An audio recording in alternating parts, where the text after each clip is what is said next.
عزیز دوستوں، بزرگوں اور بھائیوں، ہماری زندگی کے اندر ایک اہم پہلو جس سے ہم بڑی تکلیف کا شکار ہو جاتے ہیں اور بعض اوقات اذیت ناک حد تک وہ بات چلی جاتی ہے، وہ ہوتا ہے لوگوں کا باتیں کرنا۔ لوگ ایک دوسرے کے بارے میں تبصرہ کرتے ہیں، گفتگو کرتے ہیں۔ اگرچہ اسلام نے اسے بڑا ناپسند کیا اور غیبت کو زنا سے زیادہ بدتر قرار دیا، لیکن معاذ اللہ ثم معاذ اللہ لوگ پھر بھی اس اخلاقی کمزوری کا شکار ہو جاتے ہیں اور لوگوں کے بارے میں گفتگو کرتے ہیں۔ پھر لوگوں کی وہ باتیں جب ہم تک پہنچتی ہیں، جس کے بارے میں بات کی جا رہی ہوتی ہے، جب اس تک پہنچتی ہے تو وہ شخص بڑی اذیت کا شکار ہو جاتا ہے، وہ ذہنی تکلیف میں بھی آتا ہے، کرب میں بھی مبتلا ہوتا ہے، اور بعض اوقات خدا معاف فرمائے تو بعض لوگوں میں مایوسی بھی پھیل جاتی ہے۔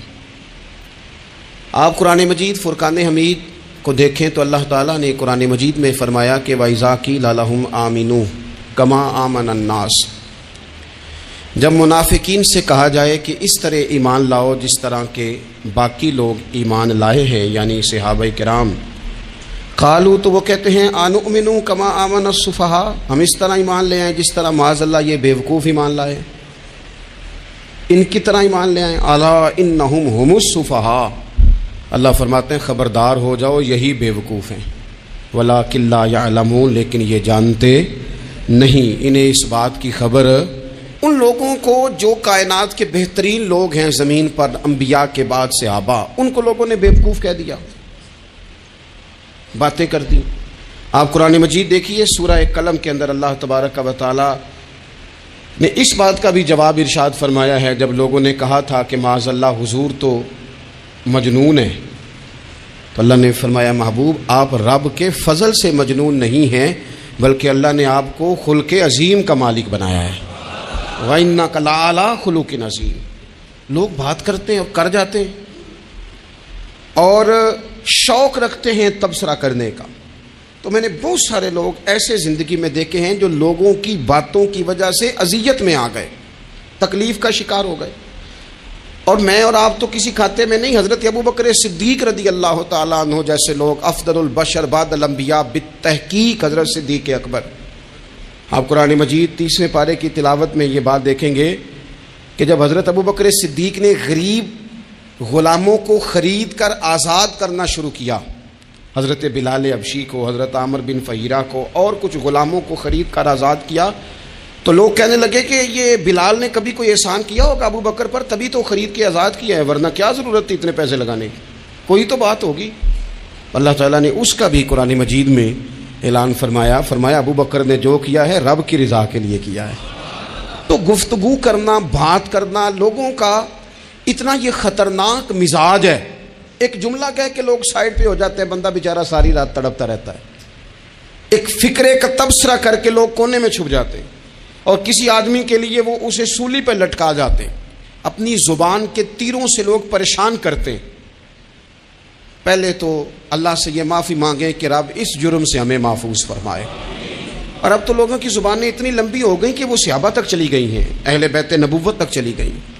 تبصروں کے شوق میں لوگوں نے یہ دیکھا ہی نہیں کہ میری حیثیت کیا ہے اور میں بات کس کی کر رہا ہوں، میری اوقات کیا ہے اور میں تبصرہ کس پہ کر رہا ہوں۔ بے باک ہونا اور بات ہے، اور بدتمیز ہونا، ان دونوں میں فرق ہوتا ہے۔ تو میرے عزیز، ایک تو اس سے پرہیز کریں، اور پھر دوسرا آپ سے، اپنے آپ سے، سب سے ایک گزارش کروں گا کہ ایک بات اپنی زندگی میں طے کر لیں کہ یہ ہو نہیں سکتا کہ لوگ آپ کو باتیں نہ کریں، یہ ممکن نہیں، اس لیے کہ مخلوق تو فنکار ہے اس درجہ کے پل بھر میں، سنگے در کعبہ سے بھی اصنام تراشے، تم کون ہو کیا چیز ہے داغ کبابی، لوگوں نے تو مریم پہ بھی الزام تراشے۔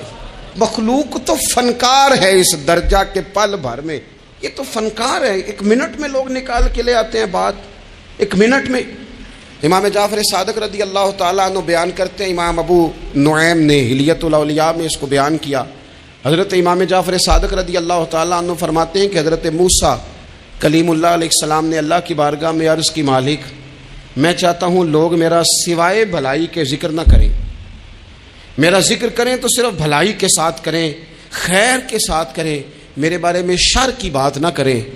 تو رب کریم نے فرمایا موسیٰ یہ بات تو میں نے اپنے لیے بھی نہیں چاہی کہ لوگ جب بھی میرا ذکر کریں خیر کے ساتھ ہی کریں، تب جب رب نے اپنے لیے نہیں چاہا تو پھر اے موسیٰ لوگ تو بات کریں گے ہی، لوگ تو منہ میں زبان رکھتے ہیں، یہ تو گفتگو کریں گے ہی، یہ تو کریں گے۔ اب ہوتا کیا ہے، ہم اس کا نفسیاتی اثر لیتے ہیں، ہم اس کا اثر لیتے ہیں۔ میں اکثر کہتا ہوں سارے لوگ ہی کانوں کے کچے ہوتے ہیں، کچھ تھوڑے زیادہ ہوتے ہیں، کچھ تھوڑے کم ہوتے ہیں، اور بعض لوگ کہتے ہیں اتنے لوگ فلانے بندے کی بات مانتے ہیں۔ تو میں نے کہا دنیا میں تو آج بھی کافر زیادہ ہیں، کافر زیادہ ہیں، شیطان کے پیروکار آج بھی، تو زیادہ ہونا کوئی حق کی دلیل ہے ہمیشہ؟ یہ کیا بات ہوئی کہ فلانے کی اتنے لوگ بات مانتے ہیں؟ یہاں تو میں نے یہ دیکھا ہے اس معاشرے میں کہ جھوٹے سے جھوٹا آدمی اس کے بھی فالوور ہوتے ہیں، دغے باز سے دغے باز بندہ اس کے بھی، گویوں کے فالوور، اداکاروں کے فالوور، فلانے کے فالوور۔ اس کا یہ تو بھئی انسان کا مزاج ہے، ہر بندہ کانوں کا کچا ہے، کوئی تھوڑا زیادہ کچا ہے، کوئی تھوڑا کم کچا ہے، تو باتیں تو ہوگی، لوگ منہ میں زبان رکھتے ہیں تو گفتگو تو کریں گے۔ اب یہ اثر لینے والے پہ ہے کہ وہ اس کا اثر کس طرح کا لیتا ہے۔ ہمارے ہاں بڑے بڑے سمجھدار لوگ نفسیاتی ہو جاتے ہیں، بڑی بڑی سمجھدار خواتین نفسیاتی ہو جاتی ہیں، میری ساس باتیں کرتی ہے، میری نند باتیں کرتی ہے، مجھے فلانا باتیں کرتا ہے، مجھے فلانا۔ بھائی باتیں، جس کے منہ میں زبان ہے اس نے بات تو کرنی ہے۔ اب آپ نے کیوں یہ دعویٰ کر لیا ہے کہ آپ اتنے اونچے چلے جائیں کہ آپ کو بات ہی کوئی نہ کرے؟ کیا حرج ہے اس میں؟ اگر کوئی آپ کو بات کر دے تو کیا ہے، ہم کسی نے کر لی تو پھر کیا ہوا؟ اس کا اتنا اثر قبول کرنا کہ ساری رات سونا ہی نہ، پریشان ہو جانا۔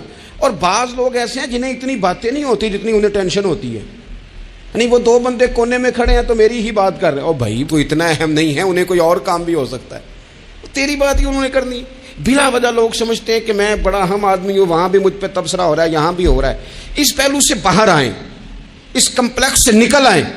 ابن حزم کہتے ہیں کہ مصر میں ایک تاجر بڑا کامیاب ہو گیا تھا، بڑا کامیاب تاجر ہو گیا۔ تو زندگی میں جتنے لوگ بھی کامیاب ہوتے ہیں ان سے حسد ہوتا ہے، اس سے بھی اس کے ارد گرد کے لوگوں نے حسد شروع کیا۔ اب تاجروں نے پلاننگ کی کہ اسے خراب کیسے کرنا ہے۔ وہ ایک دن اپنے گھر سے نکلا، سفید کرتا سفید پگڑی باندھ کے باہر۔ اب 5-6 لوگوں نے پہلے سے منصوبہ بندی کی ہوئی تھی۔ ایک صاحب اسے ملے، کہنے لگے ماشاءاللہ آج تو سفید کرتے پر سبز امامہ، سبز پگڑی بڑی ہی اچھی لگ رہی ہے۔ تو ہنس کے کہنے لگا لگتا ہے آپ سو کے اٹھ کے آئے ہیں، پگڑی تو میری سفید ہے۔ اس نے کہا چلو پگڑی تو سبزی ہے، باقی آپ نہیں مانتے تو آپ کی مرضی۔ وہ آگے بڑھا، تو اب کیونکہ پلاننگ تھی تو ایک شخص اور ملا، اس نے کہا کیا بات ہے سفید کرتے پر آپ کا پیلے رنگ کا امامہ کیا جچتا ہے؟ اس نے کہا یار کو خدا کا خوف کر۔ ہنس کے کہا کیا ہو گیا، تیری اینک کا نمبر تو نہیں تبدیل ہونے والا ہوا؟ اور بھائی میں نے تو سفید کرتا اور سفید ہی امامہ باندھا ہے۔ اب 2-3 لوگوں کی دفعہ تو وہ مسکرایا، لیکن وہ ڈھیر سارے لوگوں نے منصوبہ بندی کی تھی۔ وہ جب چوتھے کے پاس گیا تو اس نے بھی کہا کہ کیا بات ہے سفید کرتے پر پیلے رنگ کے امامے کی؟ اس نے کہا پیلا کہاں ہے؟ اب وہ غصے ہونے لگا۔ اب وہ چھٹے کے پاس گیا تو اس نے کہا جناب کیا بات ہے سفید کرتا اور کالا امامہ؟ اب وہ غصے میں اتنا باولا ہوا کہ پہلے ہنسا پھر رویا، پھر اسے سمجھ نہ آئی کہ دکان کا تالا کس چابی سے میں نے کھولنا ہے۔ بس وہ شام ہوئی تو اس بیچارے کو بچوں نے روڑے مارنے شروع کر دیے۔ وہ اتنی تکلیف میں آ گیا کہ لوگ اسے پاگل کہنے لگے۔ کیوں؟ اس لیے کہ لوگ منصوبہ بندی، افواہ تھی نا کہ میری طبیعت خراب ہے، تو لوگوں نے حال پوچھ پوچھ کر بیمار کر دیا۔ لوگوں کی باتیں، لوگوں کے تبصرے، لوگوں کے کمنٹس۔ بولے امام شافعی فرمانے لگے لوگوں کی باتیں پتھروں کی طرح ہوتی ہیں، یہ روڑوں کی طرح ہوتی ہیں، اگر انہیں کمر کے اوپر رکھ لو گے نا تو یہ تمہاری کمر توڑ دیں گی، اور اگر تم ان کو اپنے پیروں کے نیچے رکھ لو گے تو تمہارا قد اونچا ہو جائے گا۔ بس دنیا میں وہ لوگ پریشان ہوتے ہیں جو لوگوں کی باتوں کو کندھوں پر سوار کر لیتے، جو پیروں کے نیچے رکھے، جو پاؤں کے نیچے رکھے ان کا قد۔ وہ پرانے زمانے میں نا عارف رومی رحمۃ اللہ علیہ فرماتے ہیں کہ ایک بیل گائے گر گئی تھی کنویں کے اندر، تو اب وہ لوگ اس کو نکال تو نہیں سکتے تھے، تو انہوں نے اس طرح کیا کہ مٹی ڈالنی شروع کر دی کہ اب بدبو آئے گی، پریشانی ہوگی، تو اس کو بند کر دیتے ہیں اندر ہی، کنویں کو کنواں نئی جگہ پہ کھود لیتے ہیں۔ انہوں نے جب اس کے اندر مٹی ڈالی نا تو وہ گائیں جو تھی وہ مٹی جھاڑ کے تو مٹی کے اوپر آ گئی، انہوں نے پھر مٹی ڈالی تو وہ تھوڑی اور اوپر آ گئی، اور مٹی ڈالی تو اور وہ مٹی ڈالتے گئے اور گائیں وہاں سے کنویں سے باہر آ گئی۔ لوگوں نے دفن کرنا چاہا وہ باہر نکل آئی. اور میرے بھائی لوگ بھی اپنی باتوں میں دفن کرنا چاہتے ہیں، لیکن یاد رکھنا جو چمکنے والے تھے وہ چمکتے ہی رہے. جن کو اللہ نے عزت دی تھی ان کی گھٹائی کوئی نہیں سکا. اتنی لمبی زبانیں کھول کے لوگوں نے صحابہ کے بارے میں باتیں کی. باتیں ہو رہی ہیں، لوگ جن کو دبانا چاہتے تھے. آج نہیں صوفیاء کی مخالفت شروع ہوئی، ان کے زمانے میں بھی ہوئی، ان کے دور میں ان کے خلاف کتابیں لکھی گئیں. لکھنے والے خدا جانے کہاں ہیں، اور داتا صاحب ہو رہی ہے، خواجہ صاحب ہو رہی ہے.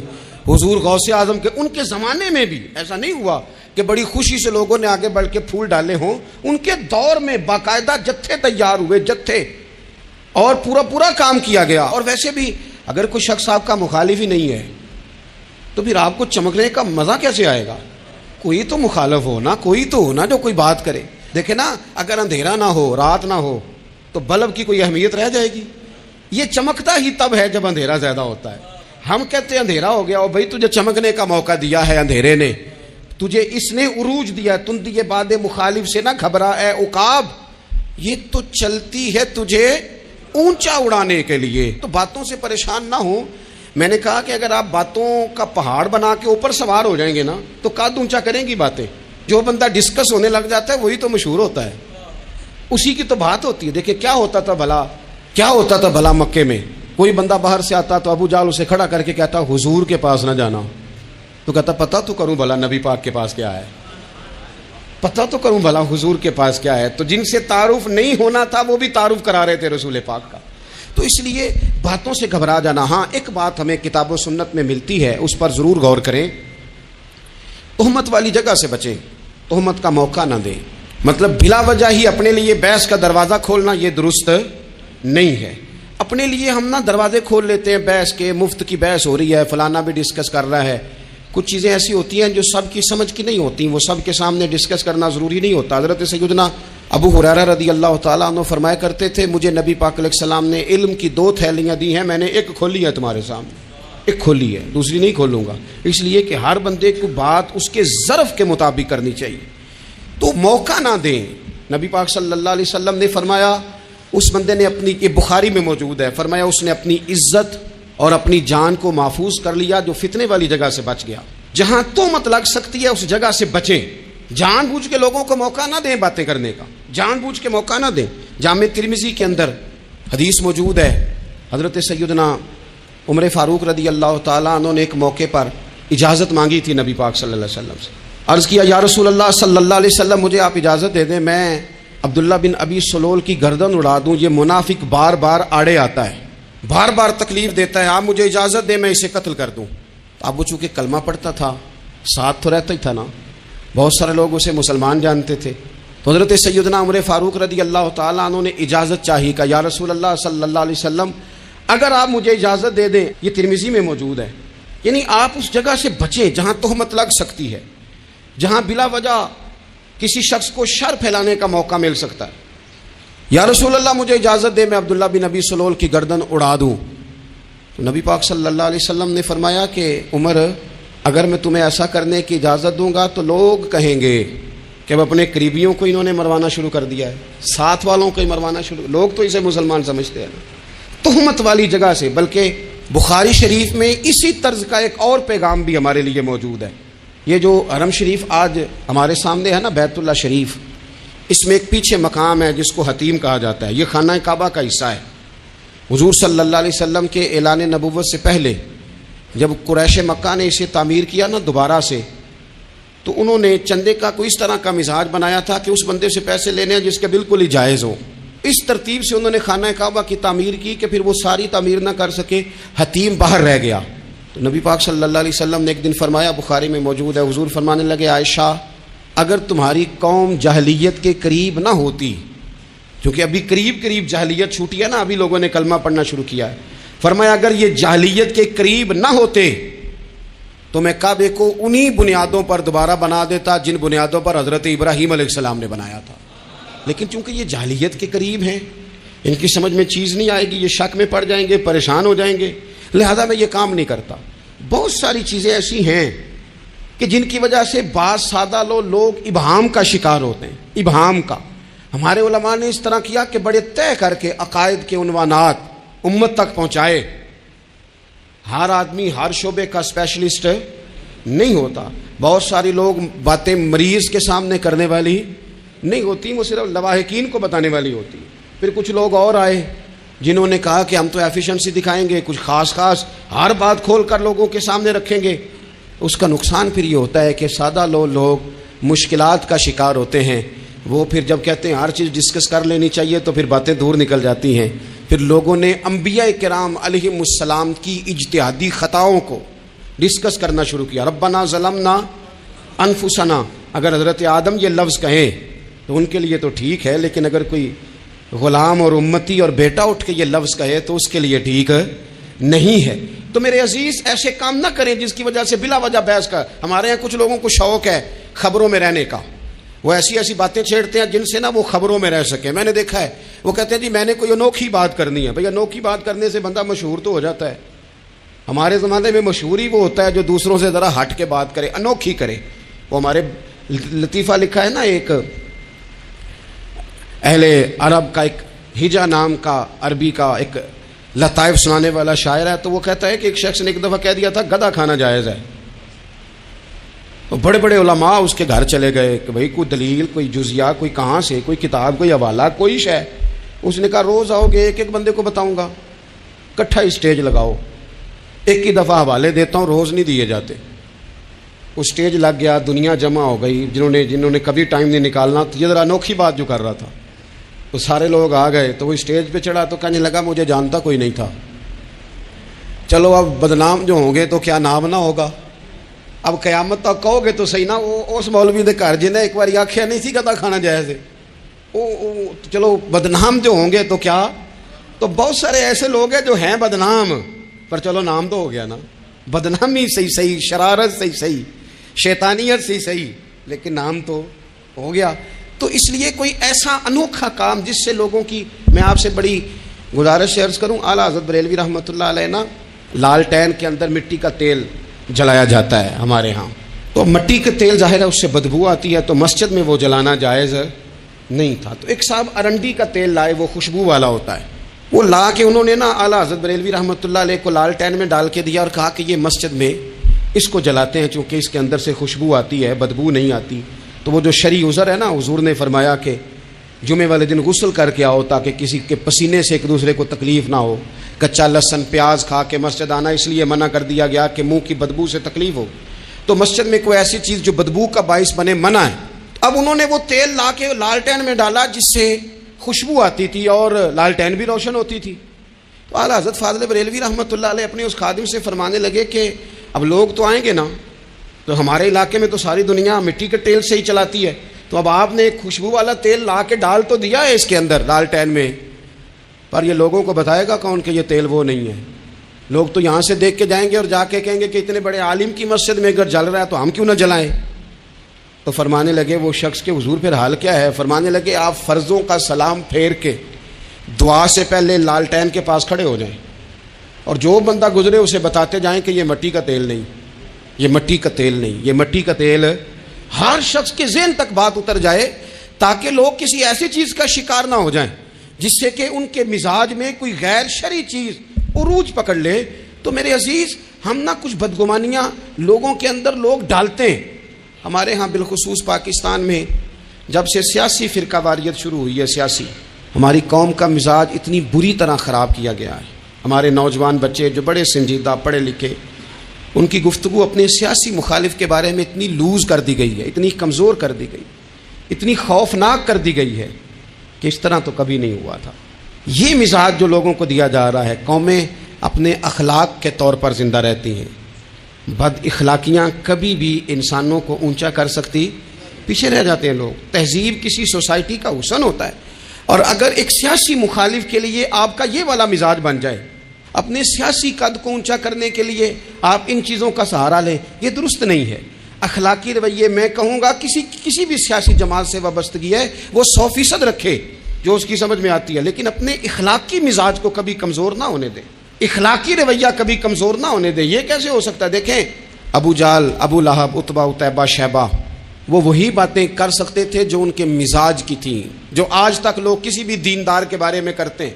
تو انہوں نے وہی باتیں آ کے کی تھی جناب ابو طالب کے ساتھ. انہوں نے کہا تھا کہ اگر معاذ اللہ ان کو دولت چاہیے تو ہم دیتے ہیں. بڑے سے بڑے مخلص آدمی پر آج لوگ دعویٰ نہیں کرتے کہ دولت کے لیے لگا ہوا ہے. انہوں نے کہا دولت چاہیے تو دیتے ہیں, اگر کسی خاتون سے نکاح کرنا چاہتے ہیں تو کرا دیتے ہیں, سرداری چاہیے تو دے دیتے ہیں. اب یہ سوچ اتنی ہے, اس سے آگے جاتی نہیں. وہ معاذ اللہ حضور کے بارے میں اور بھی باتیں کرتے, یہ شاعر ہیں, یہ جادوگر ہیں, یہ فلاں ہیں.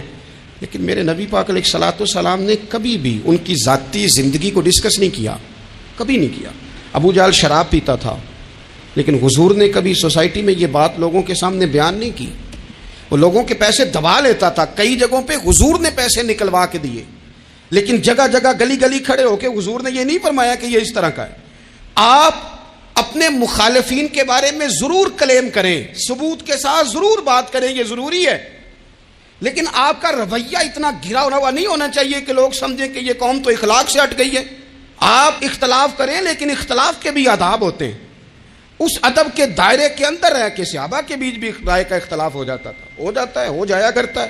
حضور اس اختلاف کو قبول کرتے, بھئی ہو جاتا ہے رائے کا اختلاف اپنوں میں, لیکن اس کے اندر انسان توہین پہ اتر آئے, اس کا لہجہ اس طرح کا ہو جائے جس طرح کی بازاری گفتگو کی جاتی ہے, تو محسوس ہوتا ہے کہ یہ تربیت کا فقدان ہے. یہ لہجے باوقار لوگوں کے نہیں ہوا کرتے. لہجے کو کبھی برا نہ ہونے دیں, انداز کو. لوگ آپ کو چھیڑیں گے, اپنی جگہ پہ کھینچ کے لانے کی کوشش کریں گے, بڑا کچھ لوگ کریں گے, لیکن آپ اپنی جگہ سے آپ تبدیل نہیں ہوں گے. آپ کہیں گے یار میرا ایک معیار ہے, میری ایک حیثیت ہے, میں اپنی حیثیت چھوڑ سکتا, میں اپنی حیثیت نہیں چھوڑ سکتا. ہر بندے کو آپ ڈسکس کریں گے. تو تہمت والی جگہ سے ضرور بچیں, بدگمانی سے ضرور بچیں, لیکن ہر شخص کو اس کے معیار کے مطابق اتر کا جواب دینا یہ باوقار لوگوں کا سٹیٹس نہیں ہوتا. وہ کہتے ہیں جا بات کر, جا کے تو کون ہوتا ہے, تیری بات کرے اب ہم ہر شخص کے منہ لگے, یہ کیسے ہو سکتا ہے. نبی پاک صلی اللہ علیہ وسلم گزر رہے تھے, صحیح بخاری میں موجود ہے. آپ کی اہلیہ حضرت صفیہ رضی اللہ تعالیٰ عنہ آپ کے ساتھ تھیں. رات کا وقت تھا, حضور گزر رہے تھے, تو صحابہ کچھ کھڑے تھے, تو حضور نے ایک کو بلا کے کہا کہ یہ میری بیوی ہیں, صفیہ ہیں. عرض کرنے لگے حضور مجھے میری ماں روئے, میں کوئی آپ کے بارے میں بدگمانی کرتا. تو حضور نے جواب میں کیا کہا, محبوب فرمانے لگے جس طرح رگوں میں خون گردش کرتا ہے نا, شیطان بھی اسی طرح ہی گردش کرتا ہے. گویا حضور بتا رہے ہیں کسی وقت بھی بدگمانی پیدا کر دیتا ہے. میں تمہیں بتا رہا ہوں کہ اپنی اہلیہ کے ساتھ جا رہا ہوں, میری بیوی ہے. کوشش کریں کہ آپ اس جگہ سے بچیں جہاں باتیں ہو رہی ہوں. اور اس پہلو پہ تیسری گزارش اس عنوان پر یہ ہے کہ اگر کسی کے بارے میں باتیں ہو رہی ہوں تو فٹافٹ اس کا حصہ بننے کی کوشش نہ کریں, بلکہ آپ کے پاس جب تک کوئی شرعی ثبوت نہیں ہے تب تک آپ اس بات کا حصہ نہ بنیں. ہمارے ہاں بات ہو رہی ہوتی ہے تو دو چار بندے دوڑ کے نا اپنا بھی حصہ ڈالتے ہیں, بلکہ میں بڑی ذمہ داری سے یہ بات عرض کروں گا, بات لمبی ہوتی تب ہے جب کوئی بندہ درمیان میں کہہ دیتا ہے نا نہیں تجھے تو تھوڑا پتہ ہے, تھوڑا میں بھی کرتا ہوں. وہ کئی دفعہ وعدہ معاف گواہ بن جاتا ہے, جا کے دوسروں کو خبر کرتا ہے اس نے یہ کہا ہے. حالانکہ بندہ اس سے پوچھے کہ اگر انہوں نے کہا تھا تو اتنا سجن تھا تو وہاں جواب دے کے کیوں نہیں آیا, تجھے چاہیے تھا وہیں جواب دیتا, وہیں جا کے جواب دے دیتا. ایک بزرگ کی خدمت میں ایک دفعہ حاضر تھا, ایک بڑے عالم تھے, تو ان کے پاس آ کے ایک شخص نے کہا کہ فلاں آدمی آپ کے بارے میں یہ بات کر رہا تھا. تو وہ ہنس پڑے, فرمانے لگے پھر آپ کہاں تھے؟ کہنے لگے میں وہیں تھا. فرمانے لگے میرا اور آپ کا رشتہ کس طرح کا ہے؟ کہنے لگا جی میں تو شاگرد ہوں, ارادت مند ہوں. تو فرمانے لگے پھر آپ میرے پاس سوال لے کے آ گئے ہیں, آپ نے وہاں جواب کوئی نہیں دیا. فرمانے لگے اب تو میرے سامنے بیٹھ, پہلے اس سوال کا جواب میں تجھے دوں, پہلے تجھے قائل کروں. اگر تو قائل ہوتا نا تو پھر تو یہ بات لے کے میرے پاس نہ آتا, پھر تو وہاں تو کلیئر کر آتا. تیرے اندر کجی ہے, تو بات کا حصہ بنا ہے, اور میرے نزدیک اس سے بڑا تو مجرم ہے کہ تو نے بات کو سنا ہے. وہ تو کوئی ہے اور تو اپنا تھا, تو نے اپنا ہو کے یہ باتیں سنی, تو نے ہاں کی, تو وہاں بیٹھا رہا, تو اپنا تھا. اور حضور نے فرمایا محبت تو بندے کو اندھا بہرا اور گونگا کر دیتی ہے. جو کسے داشق ہوئے ہوتے گل اسے دی کردا ہے, 100 مکر بہانے کر کے وہ دے ہی مرنے مرد ہے. تو نے سن کیسے لی, تیرے کانوں نے گوارا کیا؟ پہلے تو مطمئن ہو نا. تو اگر مطمئن ہوتا تو بات آگے وہیں جواب دے کے آتا. تو ہی غیر مطمئن ہے تو میں کسی اور کو کیا جواب دوں؟ تو مدد کریں اپنے بھائی کی اس معاملے میں کہ اگر آپ کلیئر ہیں تو پھر آپ اسے وہیں کلیئر کریں, کہیں یار میری بات سن, یہاں تک تو بات ٹھیک ہے, اس بات کا میں گواہ ہوں, یہ ہو سکتی نہیں. اور نبی پاک کا یہ طریقہ ہے. مسند امام احمد بن حنبل میں حدیث موجود ہے, حضرت عبداللہ ابن مسعود رضی اللہ تعالیٰ عنہ,